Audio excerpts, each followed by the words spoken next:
भगवान श्री सत्यसे बाबा पाद पंकजरे मोर शतकोटी प्रणाम। आज दिव्य कार्यक्रम ऑनलाइन माध्यम जोग देथिबा आमर पूज्य राजसभापति एवं सम्मान्य राज्य और जिलार समस्त युव संयोजक संयोजिका भाई भणी माने एवं ओडिशार कोणानुकोणरू जोग देथिबा मोर ज्येष्ठ श्रेष्ठ माने एवं ओडिशार कोणानुकोणरू जोग देथिबा मोर ज्येष्ठ श्रेष्ठ कनिष्ठ समस्त साई प्रेमी को मोर हृदय भरा सत्यम साईराम। आज परम सौभाग्य जे आमे भगवान को दिव्य कार्यक्रम साई अमृत धारा माध्यम समस्त ऑनलाइन माध्यम सम्मिलित हो पारे। आज विषय होछि एक पवित्र वैदिक नाम। हम भगवद गीता रे कहि कर्मणे बाधिकारस्तु मा फलेषु कदाचन। भारतीय संस्कृतिर महान परंपरा कर्म रे विश्वास करे। कर्म करिवार एही अभिलाष बा सामर्थ्य भारत शब्दटर प्रकृत अर्थ। भारत शब्दटीर तीनोटी अक्षर समारोह होछि आम भारत देश। आम देशर अधिकांश आदिवासी सदा सर्वदा भाव भाषा और कर्मर ऐक्य उपरे जोर दे आछंती। एहाकु अति प्रांजल भाव आमको आम सम्मुख रे उपस्थापन करिया पई आम गण रछंती आमर प्रिय श्री पद्मनाभ बेहेरा भाई, जे कि जने साई प्रेमी। तांकर आचरण और तांकर उच्चारण साई आदर्शर अनुप्राणित। भाई होछंती Shri Sathya Sai institute of higher learning रो एक आलुमिनस एवं वर्तमान से जाजपुर जिलार युव संयोजक भाव से सेवारत एवं आमर स्टेट यूथ काउंसिल जन सक्रिय सदस्य से सेवारत एवं आमर स्टेट यूथ काउंसिल जन सक्रिय सदस्य मध्य से वृत्ति रे जन अध्यापक। भाई विषय आहरी किछि कहबा गले से होचन जने संपूर्ण समर्पित साई सेवक और जने उच्च कोटर वक्ता मध्य एवं तांकर सुवक्तव्य आम युवपीढ़ी आध्यात्मिक प्रगटे निश्चय सहायक हेबो। तेणु भाई को स्वागत करुछि, से तांकर उपस्थापना रखिबे। साईराम भाई।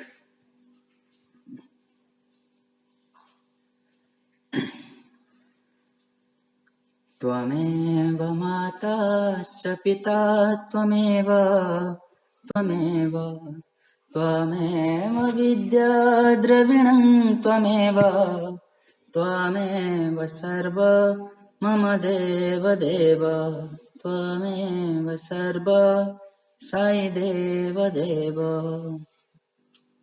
परम कारुणिक परम प्रेममय भगवान बाबांक पाद पद्मरे मोर शतकोटी प्रणाम।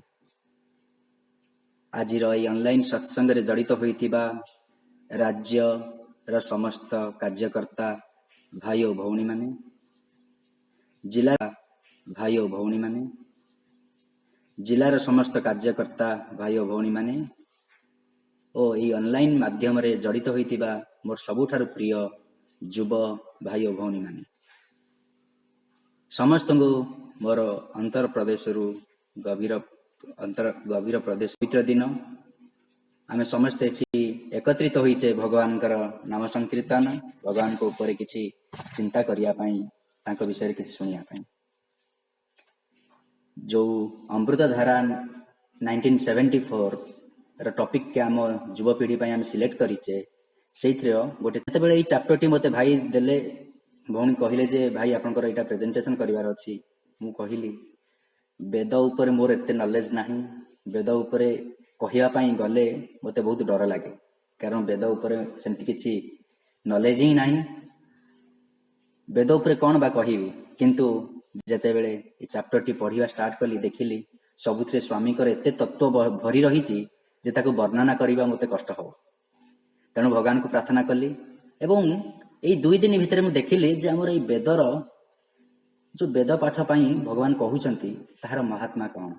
आपण मान देखंतु आमे कहउचंती ताहार महात्मा कौन।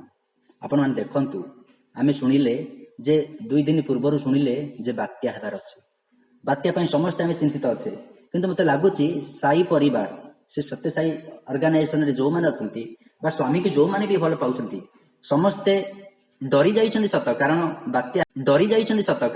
बात्या हेबार अछि। एहा निश्चय समिति असुविधा करैबो, कष्ट करैबो, किंतु तात सहित सेमाने बहुत खुशी मध्य गोटे वे रे कोन पई ना मु जोटा भाबिली जे आपण मान देखिथिए 2 दिन पूर्वरु समिति अनुरोध करा गला जे आमे समस्त वेद पाठ करिवा, कारण भगवान सबले कहंती जे रुद्रम ଠକର ଯଦି ଆମେ ଏଇ ଦିଟାକୁ ଜୀବନରେ ପ୍ରତ୍ୟେକ ଦିନ କାର୍ଯ୍ୟରେ ଲଗେଇବା ତାହେଲେ ନିଶ୍ଚୟ ଆମର ଯୋଉ ପ୍ରାକୃତିକ ବିପର୍ଯ୍ୟୟ ଆସୁଛି ସେଥିରୁ ଆମେ ମୁକ୍ତି ପାଇପାରିବା।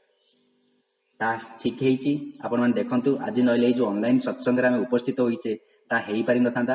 କାଲି ମୁଁ ଭାବୁଥିଲି ହଉ ଯାହା ହଉ ଏ ଚାପ୍ଟର ବୋଧେ ଆଉ ମାନେ ହେଇପାରିନଥାନ୍ତା। କାଲି ମୁଁ ଭାବୁଥିଲି ହଉ ଯାହା ହଉ ଏ ଚାପ୍ଟର ବୋଧେ ଆଉ ମାନେ କଭର କରିବାକୁ ପଡିବ ନାହିଁ, କାରଣ ବର୍ଷା ବାତ୍ୟା ହବ, ବୋଧେ ଅନଲାଇନ ର ପ୍ରୋବ୍ଲେମ ହବ, ଆଉ ଆମେ ଡିସ୍କସନ କରିପାରିବାନି।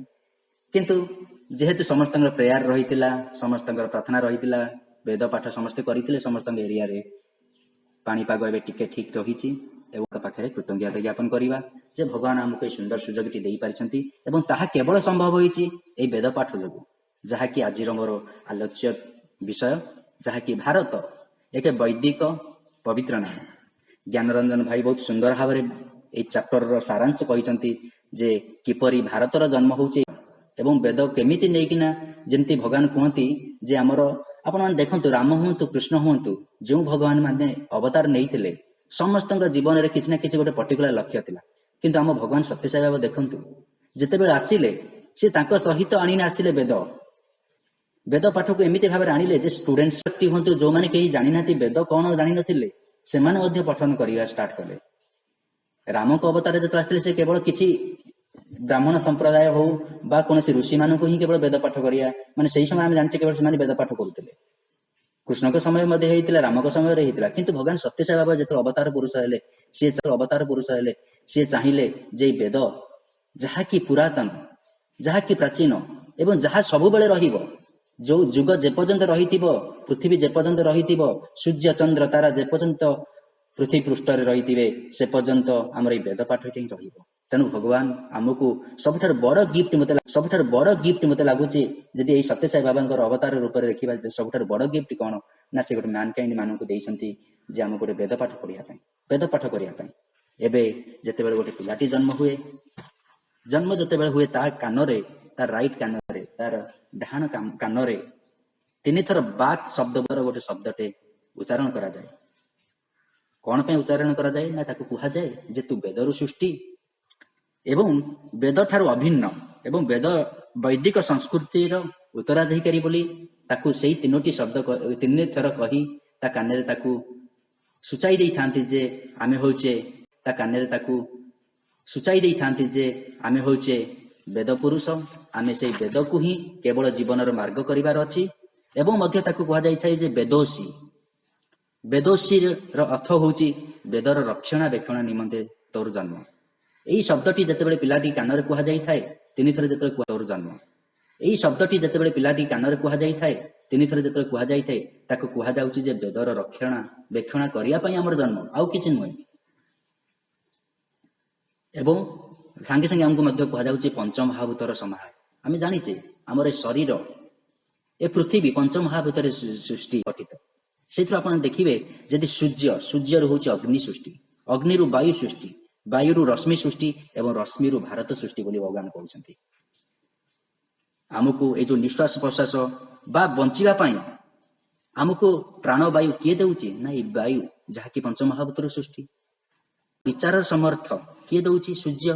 ସୂର୍ଯ୍ୟ ମଧ୍ୟ ଆମର କହିବା ଯେ ଯେମିତିକି ଆମେ କହୁଥିଲେ ସୂର୍ଯ୍ୟରୁ ଅଗ୍ନି ସୃଷ୍ଟି, ଅଗ୍ନିରୁ ବାୟୁ ସୃଷ୍ଟି, ବାୟୁରୁ ଭାରତ ସୃଷ୍ଟି। ଏଇ ଯୋଉ କ୍ରମରେ ଭଗବାନ ବର୍ଣ୍ଣନା କରିଛନ୍ତି ସେଥିରେ ସେ କହୁଛନ୍ତି ଯେ ଏ ସବୁ ପଞ୍ଚମହାଭୂତରୁ ସୃଷ୍ଟି ଏବଂ ସେଇ ପଞ୍ଚମହାଭୂତ ମଧ୍ୟ ଆମେ କହିବା ବେଦରୁ ସୃଷ୍ଟି। ବେଦରେ ଆମର ଭାରତକୁ ବା ଅଗ୍ନିକୁ ଭାରତ ମଧ୍ୟ କୁହାଯାଏ। ଅଗ୍ନିର ବିଭିନ୍ନ ନାମ ରୂପରେ ଭଗବାନ ବର୍ଣ୍ଣନା କରିଛନ୍ତି। ଅଗ୍ନି ଯାହାକି ପବିତ୍ର, ସବୁଠାରୁ ପବିତ୍ର ଜିନିଷଟି ହଉଛି ଅଗ୍ନି। କଣ ପାଇଁ ନା ଭଗବାନ କୁହନ୍ତି ପବିତ୍ର ଜିନିଷଟି ହଉଛି ଅଗ୍ନି। କଣ ପାଇଁ ନା ଭଗବାନ କୁହନ୍ତି ଅଗ୍ନିରେ ଯାହା କିଛି ଫୋପାଡା ଯାଏ, ଯାହା କିଛି ପକେଇଦେବ ତାହା ଜଳି ଭସ୍ମ ହୋଇଯାଏ। ଆପଣ ମାନେ ଦେଖନ୍ତୁ ଆମେ ଯେତେବେଳେ ଜନ୍ମ ହଉଛେ ଗୋଟେ ଦୀପଟେ ଜଳା ହେଇଥାଏ ଏବଂ ଆମର ଶେଷ ମୁହୂର୍ତ୍ତ ଯାହାକି ଚିରନ୍ତନ ସତ୍ୟ ମୃତ୍ୟୁ, ଯେତେବେଳେ ମୃତ୍ୟୁ ଆସି ଯାଇଥାଏ ଆମେ ମଧ୍ୟ ସେଇ ଯୋଉ କାଠରେ ଆମକୁ ଯେତେବେଳେ ପୋଡାଯାଏ ସେଥିରୁ ମଧ୍ୟ ଗୋଟେ ଦୀପଟେ ଜଳା ଯାଇଥାଏ। ତେଣୁ ଅଗ୍ନିର ସୃଷ୍ଟି, ଅଗ୍ନିରେ ହିଁ ଆମେ ସମାବେଶ ହଉଛେ, ଅଗ୍ନିରେ ହିଁ ଆମେ ସମର୍ପିତ ହେଇଯାଉଛେ। ସେଇଥିପାଇଁ ବେଳେ ବେଳେ ସମସ୍ତେ ପଚାରନ୍ତି ସ୍ୱାମୀ ଯେତେବେଳେ ଦଶହରା ସେଲିବ୍ରେସନ କରନ୍ତି ସେ ନିଜେ ଆହୁତି ପ୍ରଦାନ ତାଙ୍କୁ କରାଯାଇଥାଏ ଏବଂ ତାଙ୍କୁ ମଧ୍ୟ ସେ ନିଜେ ଆପଣମାନେ ଦେଖିଥିବେ କିଛି କିଛି ସମୟରେ ଭଗବାନ ବାବା ଯେତେବେଳେ ଦର୍ଶନ ସମୟରେ ଯେତେବେଳେ ଆରତି ସମୟ ଆସେ ନିଜେ ମଧ୍ୟ ଆରତିରେ ଯୋଉ ଫ୍ଲେମଟା ତାକୁ ମଧ୍ୟ ଜଳାନ୍ତି। ସିଏ ନିଜେ ହଉଛନ୍ତି ଭଗବାନ ଏବଂ ତାଙ୍କୁ ଆମେ ଆରତି କରୁଛେ, କିନ୍ତୁ ସିଏ ମଧ୍ୟ ସେଇ ଦୀପଟିକୁ ଲଗାନ୍ତି। ଆମେ ଦେଖିଛେ ସଦ୍ଗମୟ ଯେତେବେଳେ କୁହାଯାଏ ସେଇ ଅଗ୍ନି ଟିକକୁ ଜଳାଯାଏ, ତାକି ସେଇ ଦୀପ ଅଖଣ୍ଡ ଜ୍ୟୋତି ରୂପରେ ଆମ ମନ ଭିତରେ ଥାଏ, ଆମ ହୃଦୟ ଭିତରେ ବୀଜ ବପନ ହେବା ପାଇଁ ଭଗବାନ କୁହନ୍ତି। ତେଣୁ ସେଇ ଅଗ୍ନିର ବିଭିନ୍ନ ପ୍ରକାର ନାଁ ଯାହାକି ଭଗବାନ ଏଠି ବର୍ଣ୍ଣନା କରିଛନ୍ତି। ଭଗବାନ କହୁଛନ୍ତି ଅଗ୍ନିର ନାମ ହଉଛି ପାବକ, ଅଗ୍ନିର ନାମ ହଉଛି ବ୍ରହ୍ମ, ଅଗ୍ନିର ନାମ ହଉଛି ପାବକ, ଅଗ୍ନିର ନାମ ହଉଛି ବ୍ରହ୍ମ, ଅଗ୍ନିର ନାମ ହଉଛି ଜାତବେଦ, ଅଗ୍ନିର ନାମ ହଉଛି ପାବକ ବାହନ, ଅଗ୍ନିର ନାମ ହଉଛି ଜ୍ଞାତା ଦାତା ଏବଂ ଅଗ୍ନିର ନାମ ହଉଛି ଭାରତ। ଏ ନିଶ୍ଚୟ ତତ୍ଵର କଥା, କାରଣ ଆମେ ଜାଣିପାରୁନା ଯେ ଅଗ୍ନି କିପରି ଏ ସବୁ ନାମକୁ ବହନ କରିଛି ଏବଂ ଭଗବାନ ହଉ ବା ଜାତବେଦ ହଉ ପାବକ ବାହନ ହଉ ଯାହାକି ଭସ୍ମୀଭୂତ କରିଦିଏ ଏବଂ ଅଗ୍ନିରୁ ସବୁ କିଛି ସୃଷ୍ଟି ହେଇଥାଏ। ସେଥିପାଇଁ ଭଗବାନ କହୁଛନ୍ତି ତାର ନାଁ ପାବକ ବାହନ ଏବଂ ଜାତବେଦ ହିସାବରେ ଦିଆଯାଇଛି।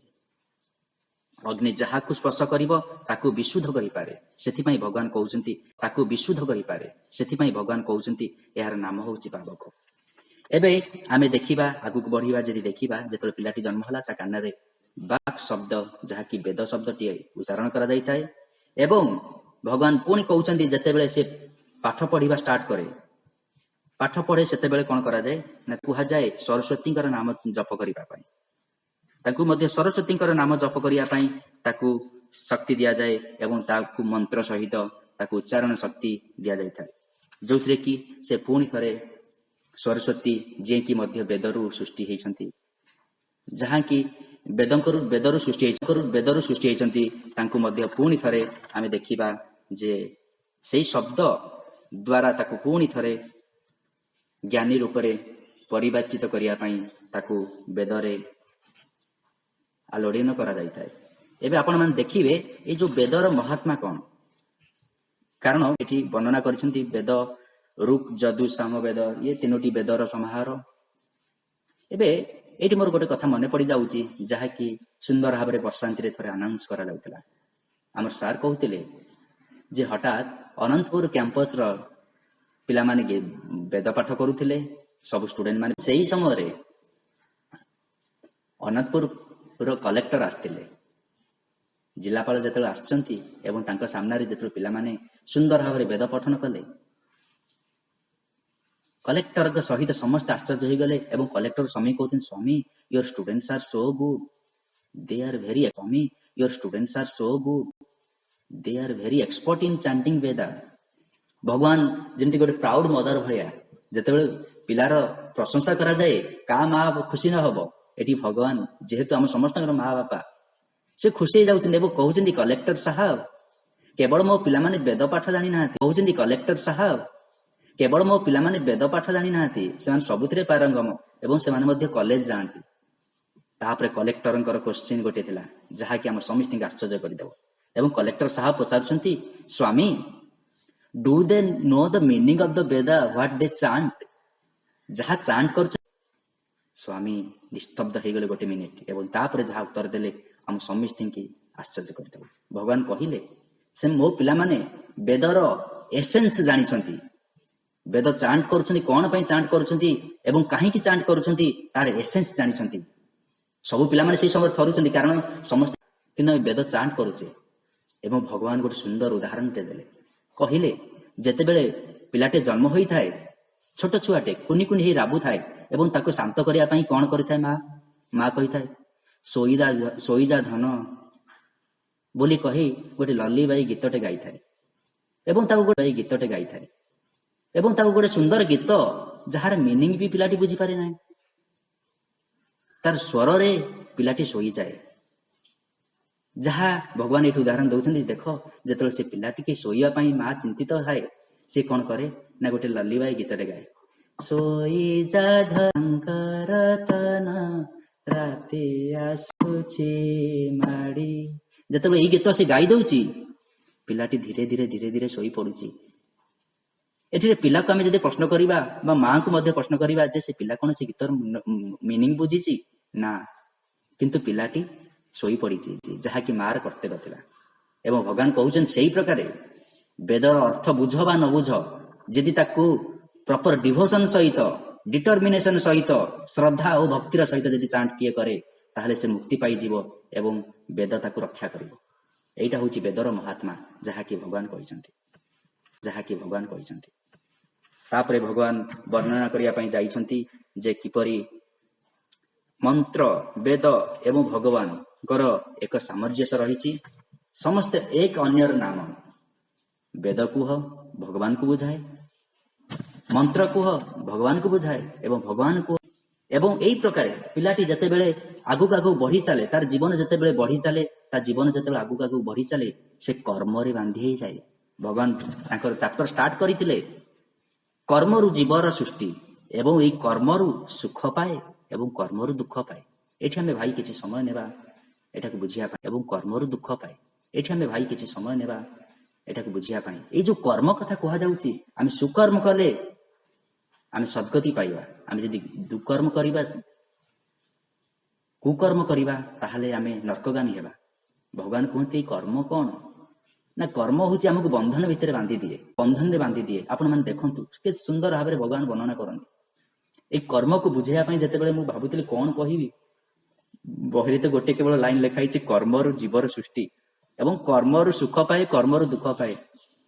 ଏଠି ମୁଁ ଭାବିଲି ଯେ ଆମକୁ କଣ କଣ କର୍ମ କରିବାକୁ ପଡିବ ଏବଂ ସେ ଗୋଟେ ଉଦାହରଣଟେ ପାଇଲି ଏବଂ ସେ ଗୋଟେ ଉଦାହରଣଟେ ପାଇଲି ଯାହାକି ଆପଣମାନଙ୍କ ଆଗରେ ଉପସ୍ଥାପନ କରୁଛି। ଭଗବାନ ଗୋଟେ ଉଦାହରଣ ଦଉଛନ୍ତି ଯେ କର୍ମ କିପରି। ଗୋଟେ କିଛି ପିଲା ଦୁଷ୍ଟାମି କରୁଥିଲେ ଏବଂ ଜଣେ ଜଣେ ସ୍ୱାମୀକି ହଠାତ୍ ପ୍ରଶ୍ନ ପଚାରୁଛି। ଆପଣମାନେ ଦେଖନ୍ତୁ ତାର ପ୍ରଶ୍ନଟି କେତେ ମାନେ କେତେ ମାରାତ୍ମକ କହିବା ଆମେ, କେତେ ମାରାତ୍ମକ କହିବା ଆମେ। ସେ କହୁଛି ଭଗବାନ, suppose somebody kills somebody, why he has to be punished, why he has to be hanged। ଯଦି ଭଗବାନ କିଏ କାହାକୁ ମାରୁଛି, କାହାକୁ ହାଣି ଦଉଛି, କାହାକୁ ମାରି ଦଉଛି, ତାହେଲେ ସେ ଲୋକକୁ ପନିଶମେଣ୍ଟ କାହିଁକି ଦିଆଯାଉଛି, ସେ ଲୋକକୁ ମୃତ୍ୟୁ କାହିଁକି ଦିଆଯାଉଛି, ମୃତ୍ୟୁଦଣ୍ଡ କାହିଁକି ଦିଆଯାଉଛି। ଏହା ତ ତାର କର୍ମ ଥିଲା, ସେ ତାଠୁ ମରିବ, ମାନେ ତା ହାତରେ ମରିବ ଏବଂ ତାର ମୋର କର୍ମ ଥିଲା ମୁଁ ତାକୁ ହାଣିବା ଏବଂ ତାର କର୍ମ ଥିଲା ସେ ମୋ ହାତରେ ମରିବା। ଏଠିରେ ପାପୀ କିଏ, ପାପ କଲା କିଏ ଏବଂ କୋଉଟା କର୍ମରେ ଆପଣ କହିବେ ଯେ କାହିଁକି। ସ୍ୱାମୀ କିଛି ସମୟ ସ୍ତବ୍ଧ ହେଇଗଲେ, ଆଉ କିଛି କହିଲେ ନାହିଁ ଏବଂ ଦେଖିଲେ ସେଇ ଗ୍ରୁପରେ ଯୋଉ ପିଲାମାନେ ବସିଛନ୍ତି, ସେ ପିଲାଙ୍କ ଭିତରୁ ସମସ୍ତେ ହଉଛନ୍ତି ଫୁଟବଲ ଖେଳାଳି। ଏବଂ ସାଙ୍ଗେ ସାଙ୍ଗେ ସ୍ୱାମୀ ଉତ୍ତର ଦଉ, ପିଲାମାନେ ତମେ ସମସ୍ତେ ହଉଛ ଫୁଟବଲ ଖେଳାଳି।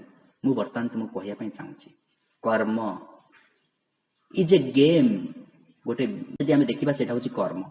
ଭଗବାନ କହୁଛନ୍ତି ଯେମିତିକି ଗୋଟେ ଫୁଟବଲ ଗେମ୍ରେ, ଗୋଟେ ଫୁଟବଲ ଖେଳରେ କଣ ହୁଏ ନା, ଫୁଟବଲଟି ଗୋଟେ କର୍ମ। ଯଦି ଫୁଟବଲ ଟାକୁ ଯଦି ଆମେ ଦେଖିବା, ଫୁଟବଲ ଖେଳିବା ପାଇଁ ଯୋଉ ଖେଳାଳି ମାନେ ଥାଆନ୍ତି, ଅପୋନେଣ୍ଟ ଥାଆନ୍ତି ଏବଂ ଯାହାଙ୍କ ବିରୁଦ୍ଧରେ ଆମେ ଖେଳୁଛେ, ଆମେ ଯିଏ ଖେଳୁଛେ ତାଙ୍କ ଯାହାକୁ ଯୋଉଥିରେ ଆମେ ଖେଳୁଛେ, ଯୋଉ ଜାଗାରେ ଆମେ ଖେଳୁଛେ, ତାହା ସବୁ ଭଗବାନ କହୁଛନ୍ତି ଏଭ୍ରିଥିଙ୍ଗ ଇଜ ଫିକ୍ସଡ। ଆପଣମାନେ ଦେଖନ୍ତୁ ଭଗବାନ ତାର ଆନାଲିସିସ୍ କରିବା ପାଇଁ କହିଛନ୍ତି ଯେ ଆମର ଜନ୍ମ କୋଉ ପରିବାରରେ ହେବା ସେଟା ଅଲରେଡି ଫିକ୍ସ ହେଇଥିଲା ଏବଂ ଆମେ ଜନ୍ମ ହେଇଛେ। ଆମେ କାହା ସହିତ ହେଇଥିଲା ଏବଂ ଆମେ ଜନ୍ମ ହେଇଛେ।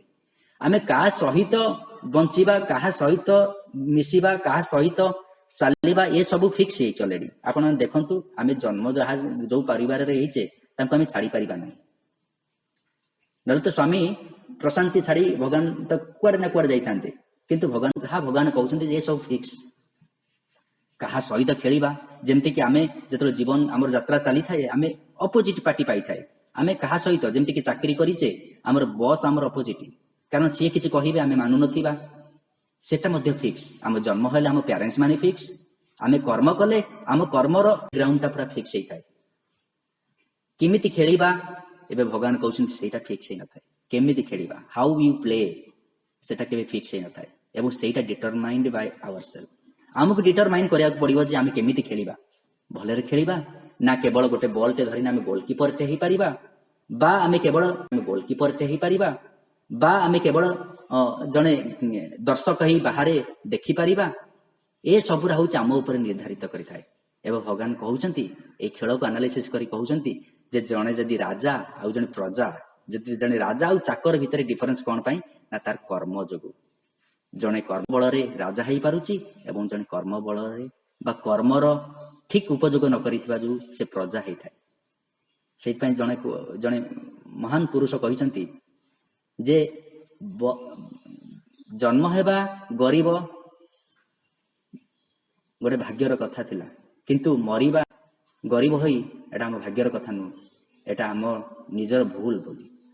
ତେଣୁ ଏଇ କର୍ମରେ ଆମେ ସମସ୍ତେ ଖୁସି ନିଶ୍ଚୟ ହେବା ଦରକାର ଯେ ଭଗବାନ ବାବା ଆମ ସହିତ ଆମେ ଯୋଉ ଆମର ଏଇ ଜୀବନ ରୂପକ ସଂଘର୍ଷ ଆମେ ବିତଉଛେ ସେଥିରେ ଆମ ଭଗବାନଙ୍କୁ ପାଇଛେ, ଯିଏକି ଆମ ସହିତ ସାଥୀ ହେଇଛନ୍ତି ଏବଂ ଆମର ହାତ ଦେଖେଇ ଆମକୁ ମାର୍ଗ ଦେଖେଇ ଦଉଛନ୍ତି ଯେ ଆମକୁ କଣ କରିବାକୁ ପଡିବ।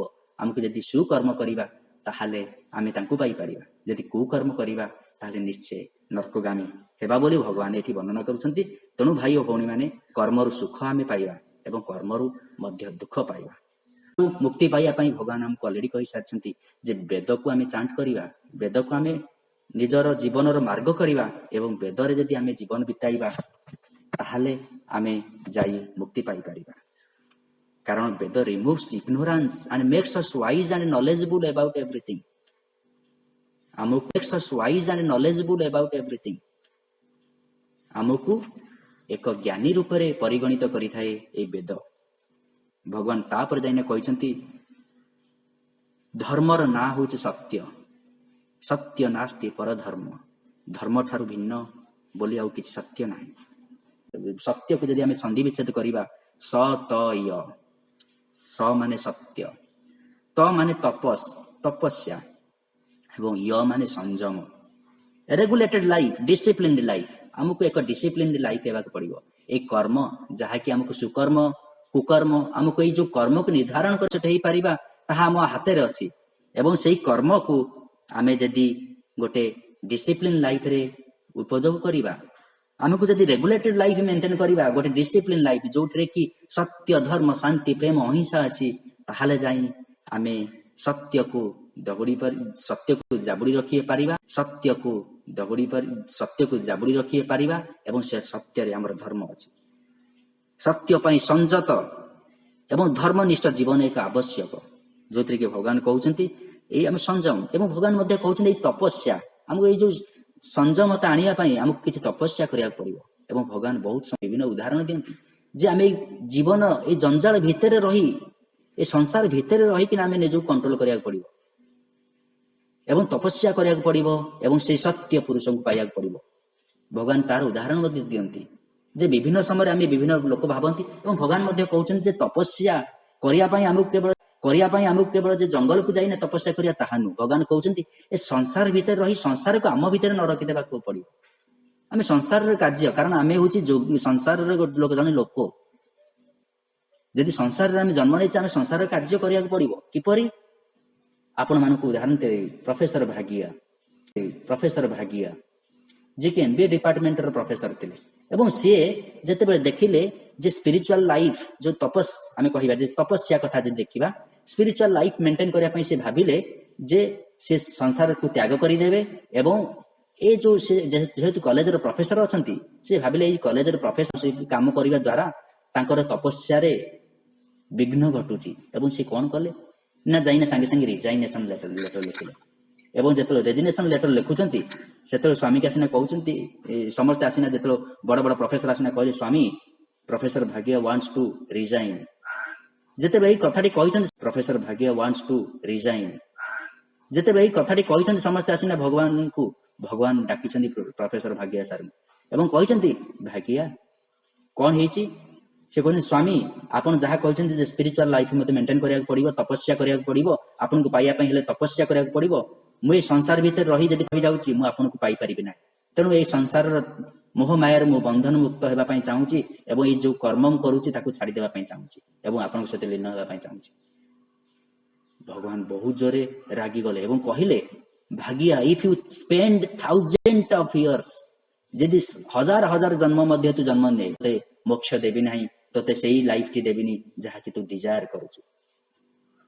ଭଗବାନ ତାଙ୍କୁ କହୁଛନ୍ତି, ସତର୍କ କରାଇ ଦଉଛନ୍ତି ଯେ ସଂସାର ଭିତରେ ରହିକିନା ସଂସାରରେ କେବଳ ଯଦି ଆମେ ହରିଚିନ୍ତନ କରିବା, ହରିସ୍ମରଣ କରିବା, ହରି କର୍ମ କରିବା ଏବଂ ସବୁ କର୍ମକୁ ଯଦି ହରିମୟ କରିବା ତାହେଲେ ଯାଇନା ଆମକୁ ଯଦି ହରିମୟ କରିବା ତାହେଲେ ଯାଇନା ଆମେ ଗୋଟେ ସ୍ପିରିଚୁଆଲ ଲାଇଫ, ଗୋଟେ କଣ୍ଟ୍ରୋଲ ଲାଇଫ, ଗୋଟେ ସଂଯମ ଲାଇଫ, ଯାହାକି ଆମେ ତପସ୍ୟା ରୂପରେ ନେଇ ଆମେ ଭଗବାନଙ୍କୁ ପାଇପାରିବା, ସେଇ ସତ୍ୟ ପୁରୁଷକୁ ପାଇପାରିବା, ଯାହାକି ସତ୍ୟ ଏବଂ ଧର୍ମ ଦୁଇଟି ଶବ୍ଦ ଅଲଗା ଅଲଗା ନୁହେଁ।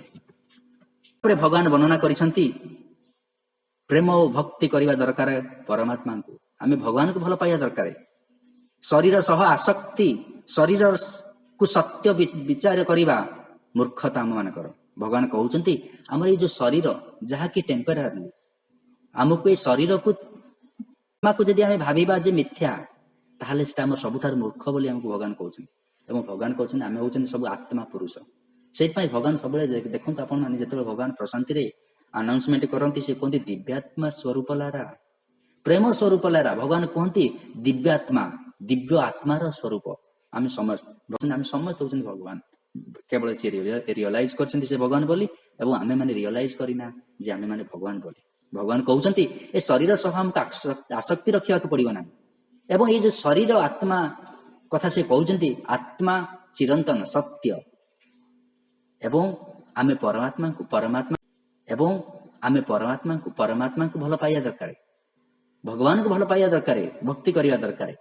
ଏବଂ ଏଠି ମୋର ଗୋଟେ ଉଦାହରଣ ମନେ ପଡିଯାଉଛି ଯେ କିପରି ଆଦି ଶଙ୍କରାଚାର୍ଯ୍ୟ, ଆପଣ ଦେଖିଥିବେ ଭଜ ଗୋବିନ୍ଦ ଯିଏ ଲେଖି, ଆଦି ଶଙ୍କରାଚାର୍ଯ୍ୟ ସେ ମଧ୍ୟ ଯେତେବେଳେ ରାସ୍ତାରେ ଯାଉଥିଲେ ଗାଧେଇବା ପାଇଁ ଏବଂ ତାଙ୍କର ନିତ୍ୟ କର୍ମ ସାରି ଚଣ୍ଡାଳ ଆସି ପହଞ୍ଚି ଯାଇଛନ୍ତି ଏବଂ ଚଣ୍ଡାଳକୁ କହୁଛନ୍ତି, ତାଙ୍କ ଶିଷ୍ୟମାନେ କହୁଛନ୍ତି, ରେ ଚଣ୍ଡାଳ ରାସ୍ତା ଛାଡ଼ିଦେ, ଆମର ମହାପୁରୁଷ, ଆମର ମହାତ୍ମା ଆଦି ଶଙ୍କରାଚାର୍ଯ୍ୟ ତାଙ୍କ ନିଜ କର୍ମ କରିବା ପାଇଁ ଚାହୁଁଛନ୍ତି, ଗାଧେଇବା ପାଇଁ ଚାହୁଁଛନ୍ତି, ନିତ୍ୟ କର୍ମ ସାରିବା ପାଇଁ ଚାହୁଁଛନ୍ତି। ଯେତେବେଳେ ଏଇ କଥା କହୁଛନ୍ତି ରାସ୍ତା ଛାଡ଼ିଦେବା ପାଇଁ କହୁଛନ୍ତି, ନିତ୍ୟ କର୍ମ ସାରିବା ପାଇଁ ଚାହୁଁଛନ୍ତି, ଯେତେବେଳେ ଏଇ କଥା କହୁଛନ୍ତି ରାସ୍ତା ଛାଡ଼ିଦେବା ପାଇଁ କହୁଛନ୍ତି,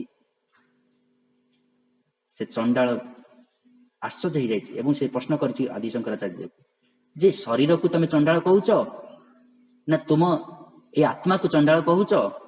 ଏଇ ପ୍ରଶ୍ନ ଯେତେବେଳେ ସେ ଆଦି ଶଙ୍କରାଚାର୍ଯ୍ୟଙ୍କୁ କହିଛି, ଜାଣିଛନ୍ତି ଯେ ଏ ଚଣ୍ଡାଳ ବେଶଧାରୀ ଭଗବାନ ଆସିଛନ୍ତି ବୋଲି, ଭଗବାନ ଶିବ ଆସିଛନ୍ତି ବୋଲି।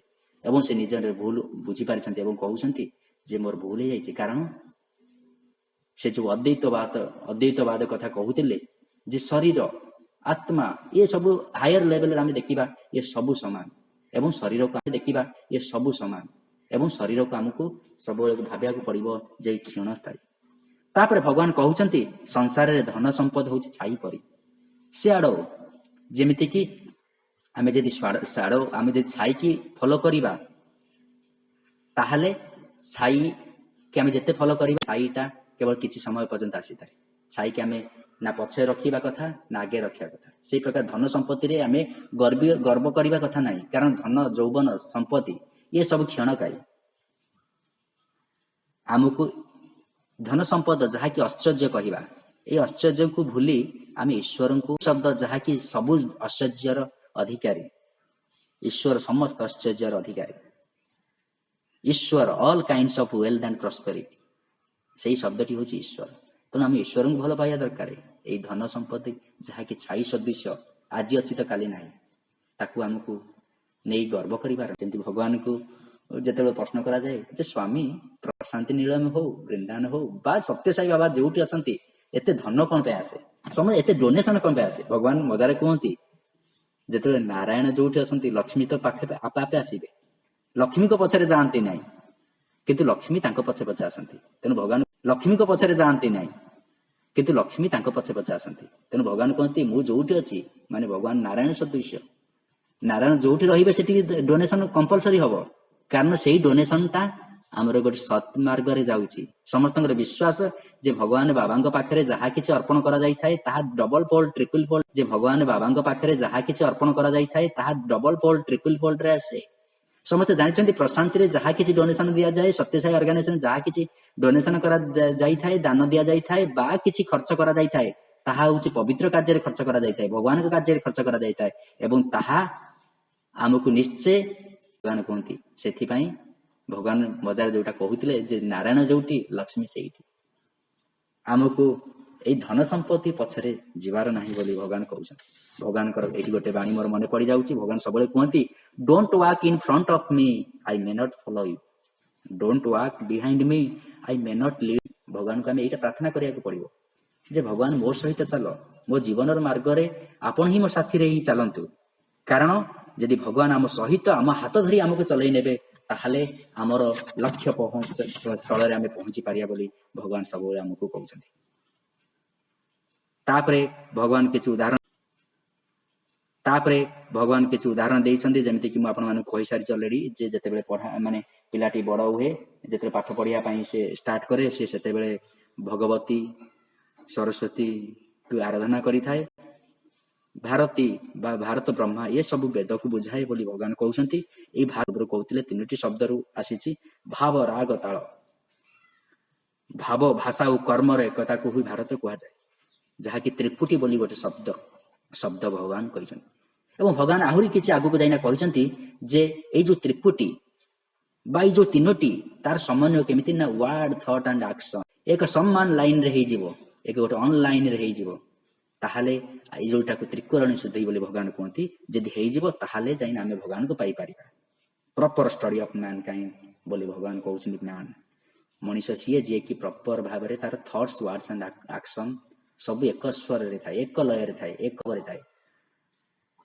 भारत एक पवित्र वैदिक शब्द जहा कि भगवान वर्णना करथिले। एवं भगवान कहउछन्ति हमर माता मां को प्रति श्रद्धा और भक्ति रखिया दरकार। ये सब भारत एक जेहेतु वैदिक शब्द भारत रो ओरिजिन होउची वैदिक एवं भगवान कहउछन्ति भारत रो ओरिजिन होउची वैदिक एवं भगवान कहउछन्ति जे भारत जो वैदिक बा पुरातन रु सृष्टि हेछि सेही समय रे माता पिता माननको सबले श्रद्धा एवं भक्ति करा जाउଥାଏ। मां को हमको सबले श्रद्धा करिया पड़े, भक्ति करिया पड़े। भगवान कहउछन्ति जे जो लोकर मां को प्रति जो लोकर मां को प्रति श्रद्धा एवं भक्ति नहीं ताहले से माने मनीष नुहति बोली भगवान कहते। किपरि ना जेते मां हमर असुंदर हेले भी आमे ताको मां डाकुचे, कारण मां शब्दटी होची सबटार पवित्र। एवं ई मां कथा कोन थाय भगवान कहते ना भारत जहा कि हमर मातृभूमि आमे ताको भगवान कहउछन्ति आमे समस्ते एबे पाश्चात्य संस्कृति पछरे पड़ीचे। भगवान कहउछन्ति ए चरित्र जहा कि सुंदर हेबा दरकार। एवं भगवान कहउछन्ति जेंति हाथी निजर शक्ति भूली जाउची एवं माहुत कथारे पड़ी से तार माहुत जहा कहे ताको सेही अनुसार से कार्य करे। आमे पाश्चात्य संस्कृति के अपनाई करी आम निज संस्कृति की भूली जाउची। तो भगवान क्षोभ प्रकाश करुछन्ति जे लोक माने भारतीय माने पाश्चात्य संस्कृति की आपणाई छन्ति एवं निज संस्कृति की भूली जाइछन्ति, जोटरे कि आमे माँ बापा मानकु सम्मान करुथिले। तापर भगवान कहउछन्ति जे या ठार ए जो पाश्चात्य संस्कृति को अनुकरण करिबार ठारू बड़ दुर्बलता बोली किछि नाही। हमको अनुकरण करिबार ठारू बड़ दुर्बलता बोली किछि नाही। हमको सबବେଳେ भगवान कहउछन्ति परमात्मांकर दास हुओ, पाश्चात्य संस्कृतिर दास हुओ नाही। भगवान सेठी कहउछन्ति जो मां को आमे केमिति सम्मान करिबा, मातृभूमि की केमिति भल पाइबा। भगवानकर गोटे उदाहरण मन पड़ी जाउछि। सेठी भगवान कहउतिले जेते राम लक्ष्मण जेते बेले लंका रे विजय पाइछन्ति सेते लक्ष्मण राम कहउछन्ति प्रभु भाई लंका रे स्वर्ण लंका एते सुंदर लंका आमे एते 14 वर्ष होला जो कष्ट रहीचे ये अयोध्या ठारू बहुत सुंदर, बहुत गुण सुंदर। एवं ये लंका जहाँ आम पाइचे ए बर्तमान ये लंका को आम निजर अधीन करवा एवं लंका रे चल भाई रही जा से अयोध्या। भगवान राम तांको बुझेई देउछन्ति बाबा रे लक्ष्मण जहाँ कहूछु भूल, जननी जन्मभूमि से स्वर्गाद बिगड़ी। जननी जन्मभूमि स्वर्ग ठारू मध्य बड़ी, कारण आम जमती कहते कि समय पूर्व जे माँ जिते असुंदर हेले भी माँ को आम सब भल पाऊ। भगवान कहले अयोध्या जिते खराब हेले मध्य, अयोध्या जहाँ भी किसी अभाव हेले मध्य अयोध्या हूँ मोर मातृभूमि एवं मो मातृभूमि की भूल पारे ना। मातृभूमि मत सबकि देती, मोर परिचय मोर सबकि देती। भगवान कहते मातृभूमि, तेणु मातृभूमि जहाँ कि भारत। एबे आमे जे देखिया हमर मातृभूमि होची भारत, आमे भारत रे एबे आमे जे देखिया हमर मातृभूमि होची भारत, आमे भारत रे तार निजर संस्कृति की बजाय रखिबा हमर कर्तव्य। जहाँ कि आमे प्रथम देखिथिले जे जेतेबेले जन्म होची तीनो तेर बाक शब्द कुआ जायते, जहाँ कि वेदरु रक्षणाबेक्षण करिया पई आमे जन्म होइछे। से वेद को आमे रक्षा करिबा एवं भारत संस्कृति की रक्षा करिबा बोली हमर कर्तव्य बोली भगवान कहउछन्ति। आमे राधा हेबा, आमे मीरा हेबा। राधा और मीरा कोन पई हेबा ना राधा धारा जेता कोल्टे देबा तार शब्द होची धार। धार धार धार धार बोली कौन ना प्रेमर रस, भक्तिर रस धार धार ही बहुची। ଆମେ ସମସ୍ତେ ରାଧା ଭଳିଆ ହେବା ଦରକାର, କାରଣ ରାଧା ଯାହାଙ୍କର ଶେଷ ଆମେ ସମସ୍ତେ ରାଧା ଭଳିଆ ହେବା ଦରକାର, କାରଣ ରାଧା ଯାହାଙ୍କର ଶେଷ ନିଶ୍ୱାସ ମଧ୍ୟ ଭଗବାନ କୃଷ୍ଣ ଥିଲେ। କାରଣ ଭଗବାନ କୃଷ୍ଣକୁ ଯେତେବେଳେ ଆସି ପ୍ରାର୍ଥନା କଲେ, ଭଗବାନ କୃଷ୍ଣ ଥରେ ସେ ବଂଶୀ ବଜା, ଏବଂ ଭଗବାନ କୃଷ୍ଣ ଯେତେବେଳେ ସେ ବଂଶୀ ବଜେଇଛନ୍ତି, ସେ ବଂଶୀର ସ୍ୱରରେ ରାଧାଙ୍କର ମୃତ୍ୟୁ ହେଇଛି ଏବଂ ଭଗବାନ ସେଇଠି ବଂଶୀ ଫୋପାଡ଼ି ଦେଇଛନ୍ତି। ଭଗବାନ ସତୀ ସେବା ଯେତେବେଳେ କଥା ବର୍ଣ୍ଣନା କରନ୍ତି, ମୁଁ ରାଧାକୁ ଏତେ ଭଲ ପାଏ, କଣ ପାଇଁ ଭଲ ପାଏ ନା ରାଧାର କଣ୍ଟିନ୍ୟୁଅସ୍ ଡିଭୋସନ ଥିଲା। ଏବଂ ଭଗବାନ ଶେଷରେ ସମିତିଙ୍କୁ କହୁଛନ୍ତି, ଆମେ ସେଇ ରାଧାଙ୍କ ଭଳିଆ ହେବା, ସେଇ ମୀରାଙ୍କ ଭଳିଆ ହେବା, ଯାହାଙ୍କର ଏକ ଲୟ ଥିଲା କେବଳ କୃଷ୍ଣ, ଏକ ଲୟ ଥିଲା କେବଳ ଭଗବାନ। ଭାଇ ଓ ଭଉଣୀ ମାନେ, ଏଠି ଭଗବାନ ଆମକୁ ସୁନ୍ଦର ଭାବରେ କହିଛନ୍ତି ନିଜର ମାତୃଭୂମି କି ଭଲ ପାଇବା। ସୁନ୍ଦର ଭାବରେ କହିଛନ୍ତି ନିଜର ମାତୃଭୂମି କି ଭଲ ପାଇବା, ମାତୃଭୂମି ଭାରତ ଯାହାର ଅରିଜିନ ହେଉଛି ବେଦ, ସେ ବେଦକୁ ଭଲ ପାଇବା ଏବଂ ବେଦରେ ଆମ ନିଜର ଜୀବନକୁ ସହମାର୍ଜିତ କରିବା, ସହବନ୍ଦିତ କରିବା, ତାହେଲେ ଯାଇ ଆମେ ଭଗବାନଙ୍କୁ ପାଇପାରିବା। ପୁଣି ଥରେ ସମସ୍ତଙ୍କୁ ଧନ୍ୟବାଦ ଅର୍ପଣ କରି ଆଜିର ଏହି ପାଗ ଠିକଠାକ ଥିବାରୁ ଭଗବାନ ଜ୍ଞାପନ କରି ମୁଁ ମୋର ଚାପ୍ଟରକୁ ଏଇଠି ବିରାମ ଦଉଛି, ଯାହାକି ଭଗବାନଙ୍କ ମୁଖ ନିଃସୃତ ବାଣୀ ଥିଲା। ଯଦି କିଛି ତ୍ରୁଟି ଥିବ ତାହେଲେ କ୍ଷମଣୀୟ। ଭଗବାନଙ୍କୁ ପୁଣି ଥରେ ଧନ୍ୟବାଦ ଅର୍ପଣ କରି କୃତଜ୍ଞତା ଜ୍ଞାପନ କରି ମୁଁ ମୋର କଥା ଶେଷ କରୁଛି। ଜୟ ସାଇରାମ। ଯାହା ଆମ ହୃଦୟରେ ସଦା ଲିପିବଦ୍ଧ ହୋଇ ରହିବ। ଆପଣଙ୍କର ଉଚ୍ଚାରଣ, ଆପଣଙ୍କର ଭାବ ଓ ଆପଣଙ୍କର ଆଦର୍ଶରେ ଆମେ ସଦା ସଦା ଅନୁପ୍ରାଣିତ ହଉ। ଆପଣ ଆଜି କହିଗଲେ ସଂସ୍କୃତିର ମୂଳ ଆଧାର। ମଣିଷ ଶରୀରରେ ରହିଥିବା ପଞ୍ଚମହାଭୂତ ବେଦର ହିଁ ସୃଷ୍ଟି। ପିଲାଟି ଯେତେବେଳେ ଜନ୍ମ ହୁଏ, ତା କନରେ ଆମେ ବାକ୍ ଶବ୍ଦ ଶୁଣିଥାଉ, ତାହା ହିଁ ବେଦ। ପିଲାଟି ଜନ୍ମଠୁ ତାର ସମ୍ପୂର୍ଣ୍ଣ ଜୀବନ ବେଦ ଉପରେ ହିଁ ନିହିତ। ଆପଣ ଆହୁରି କର୍ମ ଉପରେ ଏତେ ସୁନ୍ଦର ଭାବରେ ଉପସ୍ଥାପନ ରଖିଲେ ଯେ ଆମେ ଜନ୍ମ ହୋଇଛେ ଗରିବ ହୋଇ, ଏହା ଆମର ଭୁଲ, କିନ୍ତୁ ଆମେ ମରିବା ଗରିବ ହୋଇ, ଏହା ଆମର ଭୁଲ। ତେଣୁ କର୍ମ ଦୁଃଖ ଦିଏ, ସୁଖ ଦିଏ, କିନ୍ତୁ ଆମେ କି ଏଇ କର୍ମର ଏଇ ଦୁଃଖରୁ କିପରି ମୁକ୍ତି ହୁଏ ନା ବେଦ ପାଠ ଦିଏ, କିନ୍ତୁ ଆମେ କି ଏଇ କର୍ମର ଏଇ ଦୁଃଖରୁ କିପରି ମୁକ୍ତି ହୁଏ ନା ବେଦ ପାଠ କରିବା। ଭାଇ ଏତେ ସୁନ୍ଦର ଭାବରେ କହିଲେ ଯେ ବେଦ ହଉଛି ଆମ ଜୀବନର କର୍ଣ୍ଣଧାର, ମୂଳାଧାର। ତେଣୁ ହରିଙ୍କ ନାମ ସ୍ମରଣ କରିବା, ବେଦ ପାଠ କରିବା। ଭଗବାନ କିପରି କଲେକ୍ଟରଙ୍କୁ ବୁଝେଇଥିଲେ ଯେ ବୁଝ ନ ବୁଝ, କିନ୍ତୁ ବେଦ ଭକ୍ତି ଓ ଶ୍ରଦ୍ଧାର ସହିତ ଗାଇବା, ତାହା ହିଁ ଆମକୁ ମୁକ୍ତି ପ୍ରଦାନ କରିବ। ପରେ କହିଗଲେ ଯେ ମାତୃଭୂମିକୁ ଆମ ଭାରତ ହେଉଛି ଆମ ମାତୃଭୂମି। ଭଗବାନ କିପରି ଶ୍ରୀରାମ କିପରି ଅଯୋଧ୍ୟା ଛାଡି ନଥିଲେ, ମାତୃଭୂମିକୁ ଭଲ ପାଉଥିଲେ। ମାତୃଭୂମି ହିଁ ଆମର ସବୁ କିଛି। ତେଣୁ ଭାରତର ସଂସ୍କୃତି ବେଦ ଉପରେ ପରେ ମଧ୍ୟ କହିଗଲେ ଯେ କିପରି ଆମେ ରାଧାଙ୍କ ଭଳି ହେବା। ରାଧା ତାଙ୍କର ଭକ୍ତି, ତାଙ୍କର ଶ୍ରଦ୍ଧା ଭଗବାନଙ୍କ ପ୍ରତି ଆମକୁ ଅନୁପ୍ରାଣିତ କରେ। ତେଣୁ ଭାଇଙ୍କୁ ବହୁତ ଧନ୍ୟବାଦ ଦେବି। ଏ ସୁନ୍ଦର ଭାବରେ ଆଜି ଆଉ ତାଙ୍କର ଉପସ୍ଥାପନ ରହିଥିଲା। ଆମେ ପୁରା ବୁଡି ଯାଇଥିଲୁ ଯେ ଭଗବାନଙ୍କ ପ୍ରେମରେ, ଆଉ ଏହି ବେଦ କିପରି ଆମର ବହୁତ ଧନ୍ୟବାଦ ଭାଇ। ବର୍ତ୍ତମାନ ଆମେ ଆମର ତୃତୀୟ ପରିଚ୍ଛେଦ